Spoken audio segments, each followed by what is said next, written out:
이스라엘의 백성들 사이에서 이제 전쟁의 시대가 끝이 가고 있습니다. 이제 평화의 시대로 땅을 분배하는 시간이 남아있죠. 이스라엘의 백성들에게 하나님께서는 그 땅 분배의 방법을 정말 평화적인 방법을 허락하여 주셨습니다. 그 방법이 제비뽑기 방법이죠. 이 제비뽑기는 전적으로 하나님께 모든 것을 맡기겠다라는 그들의 신앙의 표현이며 또 하나님께서 이스라엘 백성들에게 직접적으로 행하시는 하나님의 방법입니다. 그런데 한번 생각해 보세요. 제비뽑기로 땅 분배가 시작되어지고 있습니다. 제비뽑기, 네. 제비뽑기 한 번이라도 해보신 적 있으시죠? 네. 이 방법이 시작되어지고 있는데 온 이스라엘 백성들이 한꺼번에 모여들고 있는 그곳, 이제 그곳에서 우리의 땅이 어느 땅이 될 것인가 가슴 졸이면서 경건한 모습으로 그것을 준비하고 있었겠죠. 그런데 갑자기 갈렙이라는 85살, 85세 되는 추레한 노인이 나와서 갑자기 악을 쓰면서 요구하고 있습니다.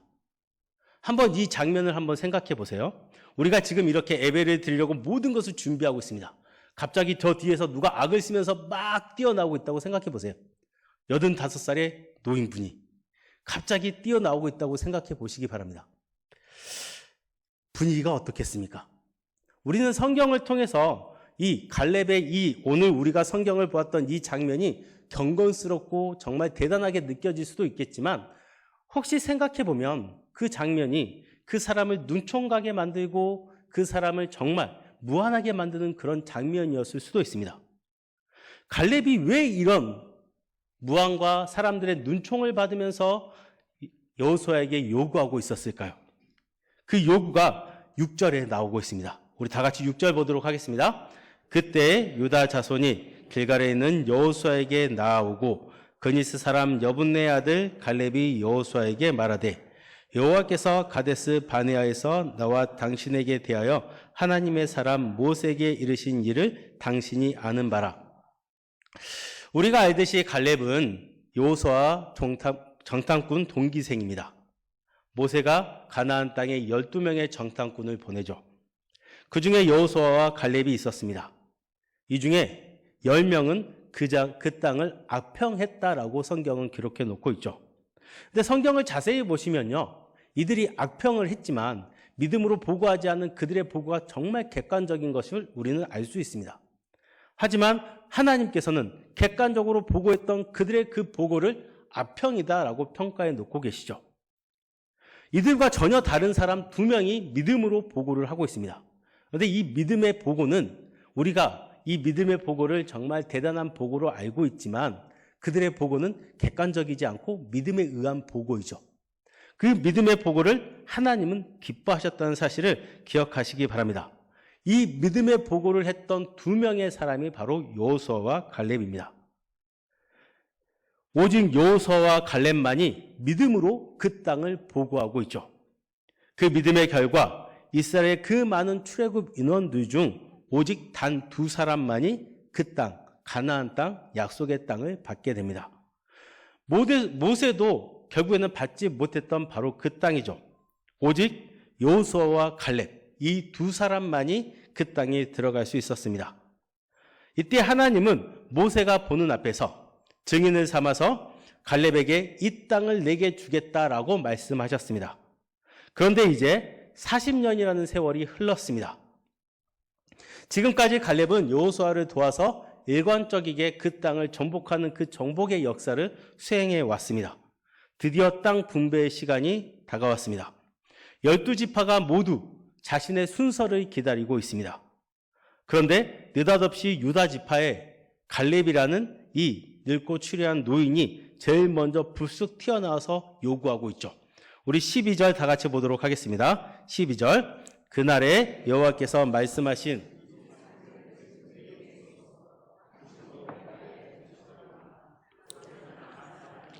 그 성읍들은 크고 견고할지라도 여호와께서 나와 함께 하시면 내가 여호와께서 말씀하신 대로 그들을 쫓아내리다 하니 다른 지파들이 제비뽑기 순서를 기다리고 있습니다. 하나님께서 허락하신 방법이었고 하나님이 그렇게 명령하신 방법이었습니다. 그런데 갑자기 갈렙이라는 노인이 자기의 땅을 요구하고 있습니다. 황당한 일이죠. 왜 이 노인이 이렇게 황당한 요구를 벌였는지 우리는 알아야 합니다. 갈렙이 하나님께 약속받았던 이 헤브론 땅, 이 헤브론 땅은 정말 갈렙이 그렇게 요구할 정도로 대단한 땅이었을까요? 우리 12절 다시 한번 보도록 하겠습니다. 그날에 여호와께서 말씀하신 이 산지를 지금 내게 주소서. 당신도 그날에 들으셨거니와 그곳에서는 아낙 사람이 있고 그 성읍들은 크고 견고할지라도 여호와께서 나와 함께 하시면 내가 여호와께서 말씀하신 대로 그들을 쫓아내리이다 하니, 그가 말한 이 땅, 이 산지는 헤브론 땅입니다. 헤브론은 후에 이스라엘 백성들이 차지하는 땅, 이 지역에서 무려 930m의 해발에 위치해 있는 땅이라고 합니다. 학창 시절마다 각 학교에선 교과를 부르죠. 네, 제가 올해로 44살인데 초등학교 때 교과를 기억합니다. 초등학교 때 교과 기억하세요? 제석산 기슭이 위에. 중학교 교과도 기억해요. 죄송합니다. 초등학교 교과가 제석산 높은 전기였고요. 곧 중학교 교과가 제석산 기슭 위였습니다. 벌교 지역에서 가장 유명한 산이 제석산이거든요. 이 제석산이 무려 563m입니다. 제석산 그렇게 높지 않죠? 네. 얼마 전 저희 둘째가 초등학교에 입학했습니다. 여전히 여기에도 학교 교과에 산이 등장하고 있습니다. 중앙초등학교 종고산이 등장하더라고요. 종고산은 해발 220m입니다. 여수 지역의 가장 높은 산이 영치산이라고 합니다. 영치산이 해발 510m입니다. 그런데 헤브론 고지는 930m. 좋은 곳은 아니죠. 이 영치산의 거의 2배 가까운 그런 높은 곳에 위치하고 있는 곳이 헤브론 지역입니다. 이스라엘 백성들이 그 땅을 차지하려면 정말 힘이 들겠죠. 정복하기보다 먼저 올라가면서 지치는 바로 그런 곳일 수도 있습니다. 여러분 산 좋아하시나요?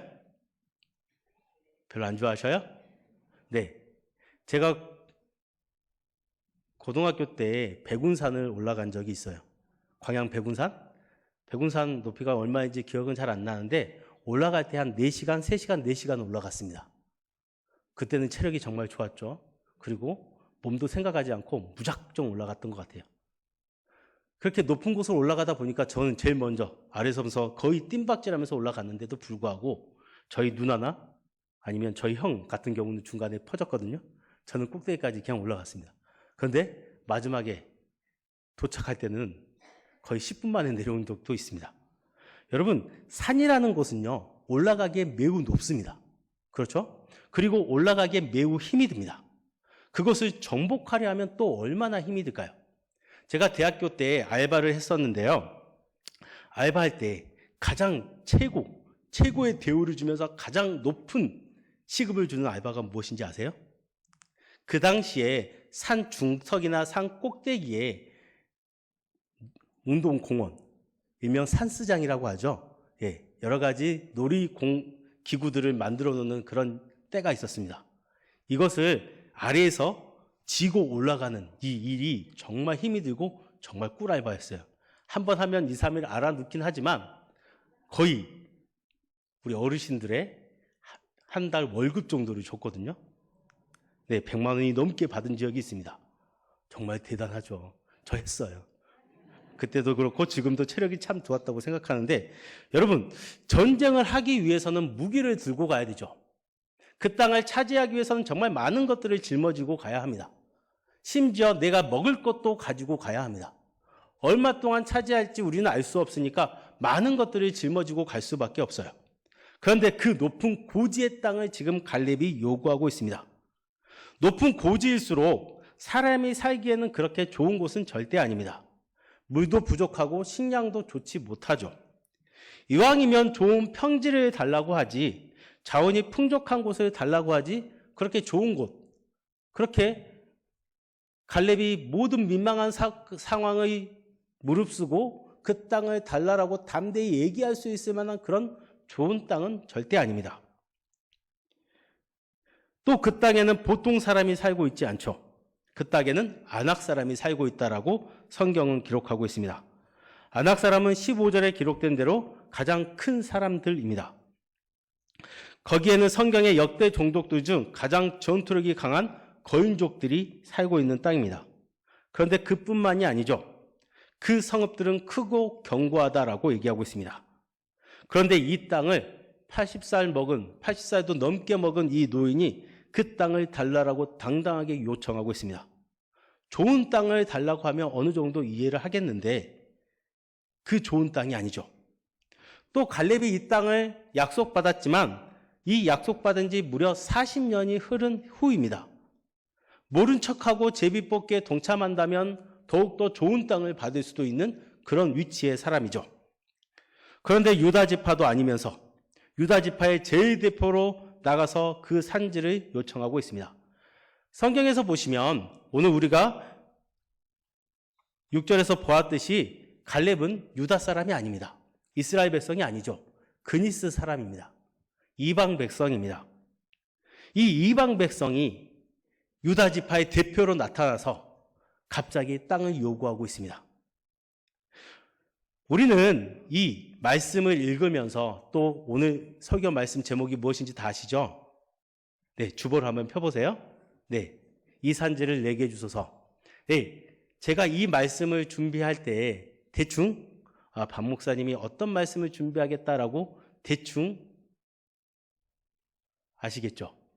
그런데 오늘 저는 약간 좀 다른 관점으로 이 땅을 한번 설명해 보려 합니다. 많은 사람들이 이 말씀을 갈렙의 용기와 희생정신, 믿음에 초점을 맞추고 있죠. 저는 약간 다른 관점에서 이 땅을 한번 바라보고자 합니다. 갈렙이 당대 사람들이 최고로 여기는 그런 평지, 그런 좋은 땅을 바라볼 줄 아는 능력이 없었을까요? 과거에 정탐꾼으로 뽑힐 만큼의 실력을 갖춘 사람입니다. 거기다 85년의 경륜까지 갖추고 있는 사람이죠. 이런 갈렙이 어떤 땅이 좋고 어떤 땅이 나쁜지 평가할 수 있는 능력이 충분히 있는 사람입니다. 그런데도 불구하고 그가 그 땅을 요구하는 이유가 있습니다. 왜 갈렙의 눈에는 저 좋은 땅, 평지, 그런 땅들을 요구할 수 있지 않았겠습니까? 그런데 내가 잡은 땅이 아니라 하나님이 주신 땅이기 때문에 그 땅을 요구하고 있습니다. 그리고 그 하나님이 주신 그 땅이 축복의 땅임을 갈렙은 알고 있습니다. 그래서 40년 전 모세가 증인을 서고 하나님이 갈렙에게 주마 약속하신 그 땅을 지금 요구하고 있습니다. 헤브론 땅, 이 땅이 어떤 땅인지 이스라엘 역사적으로 한번 살펴볼 필요성이 있습니다. 과거 아브라함이 족과 롯과 헤어지는 일이 있습니다. 모두 기억하시겠죠? 아브라함이 얻은 땅, 아브라함이 족과 롯과 얻어서 아브라함이 차지한 땅, 아브라함이 머문 땅은 아브라함이 결코 원해서 얻은 땅이 절대 아닙니다. 족과 롯과 전혀 반대되는 땅으로 아브라함이 나아갔던 것뿐이죠. 그런데 그 아브라함이 족과 롯을 반대해서 갔던 땅이 바로 헤브론 지역입니다. 창세기 13장 14절부터 18절까지 말씀 다 같이 보도록 하겠습니다. 롯이 아브라함을 떠난 후에 여호와께서 아브라함에게 이르시되 너는 눈을 들어 너 있는 곳에서 북쪽과 남쪽 그리고 동쪽과 서쪽을 바라보라. 보이는 땅을 내가 너와 내 자손에게 주리니 영원히 이르리라. 내가 네 자손의 땅의 티끌과 같이 갖게 되려 하리니 사람의 땅의 티끌을 능히 셀 수 있을진데 내 자손도 세리라. 너는 일어나 그 땅을 종과 횡으로 두루 다녀보라. 내가 그것을 내게 주리라. 이에 아브라함이 장막을 옮겨 헤브론에 있는 마므레 상수리 수풀에 거주하며 여호와를 위하여 제단을 쌓았더라. 네, 하나님께서 아브라함에게 땅을 주시겠다라고 말씀하셨습니다. 그래서 아브라함이 장막을 헤브론으로 옮겼다라고 성경은 기록하고 있죠. 바로 오늘 갈렙이 요구한 바로 그 땅입니다. 또 이 헤브론 땅은 아브라함의 아내 사레가 죽었을 때 유일하게 아브라함이 돈을 주고 산 땅입니다. 그가 헷 족속에게 이 땅을 사거든요. 창세기 23장 18절 19절 말씀 다 같이 보도록 하겠습니다. 모든 헷 족속이 보는 데에서 그 후에 아브라함이 그 아내 사레를 가나안 땅 마므레 앞 막벨라 굴에 장사하였더라. 마므레는 곧 헤브론이라. 아브라함이 여기서 살고 그의 아내 사레가 여기서 장사되고 있습니다. 그뿐 아닙니다. 창세기 35장 27절을 보면 아브라함뿐 아니라 이삭도 여기에 살았음을 우리에게 보여주고 있습니다. 35장 27절 말씀 다 같이 보도록 하겠습니다. 야곱이 기럇 아르바의 마므레로 가서 그의 아버지 이삭에게 이르렀더니 기럇 아르바는 곧 아브라함과 이삭이 거류하던 헤브론이더라. 헤브론의 또 다른 이름이 기럇 아르바입니다. 그리고 야곱의 아버지 이삭을 장사 지낸 야곱도 이곳에 살게 되죠. 창세기 49장에서 보시면 야곱의 임종이 가까웠을 바로 그때에 야곱이 12아들을 불러 모아놓고 기도해주며 축복해주는 장면이 등장합니다. 12아들에게 일일이 한 사람씩 기도해주면서 그 12아들들이 지파가 될 것이다 라고 예언하고 있죠. 하나님의 큰 그림이 여기서 그려지고 있습니다. 9절에 유다 지파에 대한 기도 내용이 나오고 있습니다. 우리 49장 9절 10절 말씀 다 같이 보도록 하겠습니다. 유다는 사자 새끼로다.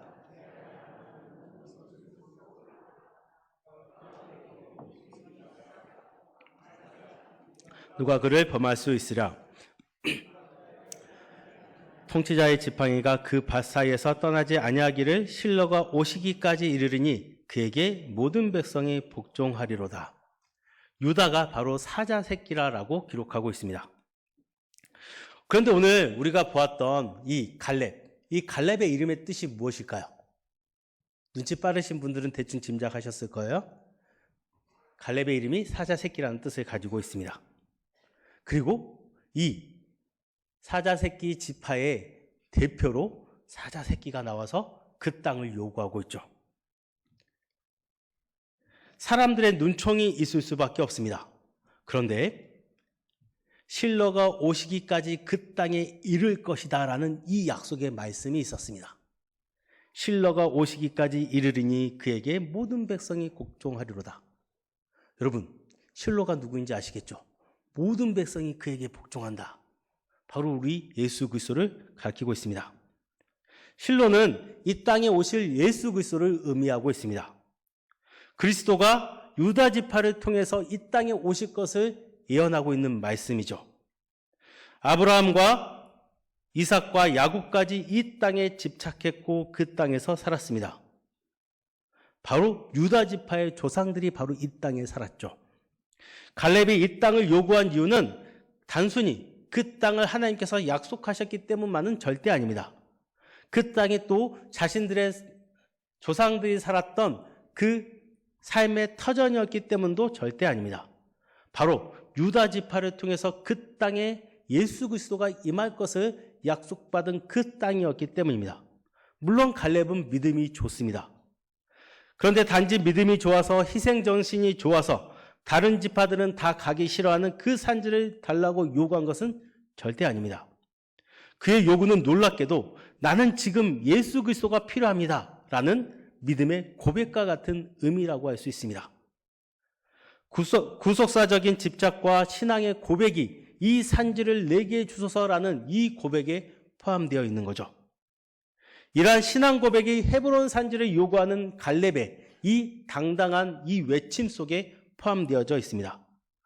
그래서 갈렙이 여호수아에게 요구할 때, 이 땅을 요구할 때 강조하는 부분이 있습니다. 오늘 본문으로 다시 한번 돌아가도록 하겠습니다. 우리 9절, 12절 말씀 다 같이 보도록 하겠습니다. 그날에 모세에게 맹세하여 가로되 내가 나의 하나님 여호와께 충성하였은즉 내 발로 밟는 땅은 영원히 너와 내 자손의 기업이 되리라 하였나이다. 이제 보소서 여호와께서 이 말씀을 모세에게 이르신 때로부터 이스라엘이 광야에서 방황한 이 45년 동안을 여호와께서 말씀하신 대로 나를 생존하게 하셨나이다. 오늘 내가 85세로 된 모세가 나를 보내던 날과 같이 오늘도 내가 여전히 강건하니 내 힘이 그때나 지금이나 같아서 싸움에나 출입에 감당할 수 있으니 그날에 여호와께서 말씀하신 이 산지를 내게 주소서. 당신도 그날에 들으셨거니와 그곳에서는 안악 사람이 있고 그 성읍들은 크고 견고할지라도 여호와께서 혹시 나와 함께 하시면 내가 여호와께서 말씀하신 대로 그들을 쫓아내리라. 여러분, 갈렙이 이 산지를 그냥 요구한 것이 아니라는 사실을 알 수 있죠. 다른 색으로 제가 저쪽 화면이 잘 안 보여요. 눈이 별로 안 좋아서 안 봤지만 분명히 강조한 색깔이 있죠. 네, 강조한 색깔이 무엇이었죠? 말씀하신. 네, 갈렙이 그 땅을 요구하는 근거가 바로 하나님의 말씀입니다.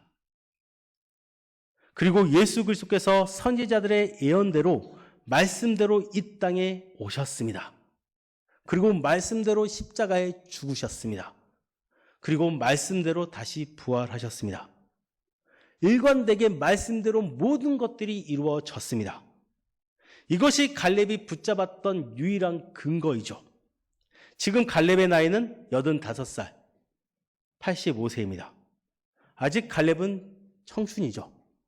나이가 젊다고 청년은 절대 아닙니다. 하나님의 약속이 흐리지 않고 그 약속을 붙잡고 있는 청춘이었습니다. 날마다 영적으로 맑아지는 그 약속을 붙잡고 있는 청년의 삶을 살고 있는 사람이 바로 이 갈렙이었습니다. 오늘은 부활절입니다. 우리 주님이 십자가에서 고난을 당하시고 다시 살아나신 날을 기념하는 그 주일이죠. 그리고 우리 예수님께서는 다시 이 땅에 오신다라고 분명히 약속하셨습니다. 우리는 다시 오실 예수 그리스도를 소망하면서 모든 삶의 시간을 그곳에 맞추셔야 될 줄 믿습니다. 인생의 모든 계획의 초점을 다시 오실 예수 그리스도에 맞추시기 바랍니다. 이 산지를 내게 주소서. 갈렙의 이 요구가 오늘 우리의 헌신과 결단을 내려야 하는 우리의 고백인 줄 믿습니다. 지금 하나님께서 우리에게 우리의 입술을 통하여 그것을 원하고 계십니다. 장차 그리스도께서 이 땅에 다시 오시겠다라고 약속하셨습니다. 그날까지 오늘을 살아가는 우리 모두도 이러한 고백을 할 수 있게 되길 바랍니다. 이 산지를 내게 주소서. 이러한 결단과 헌신이 바로 오늘 현대를 살아가는 우리 여수제일교회 모든 성도님들의 입술의 고백이 되기를 주님의 이름으로 축원합니다.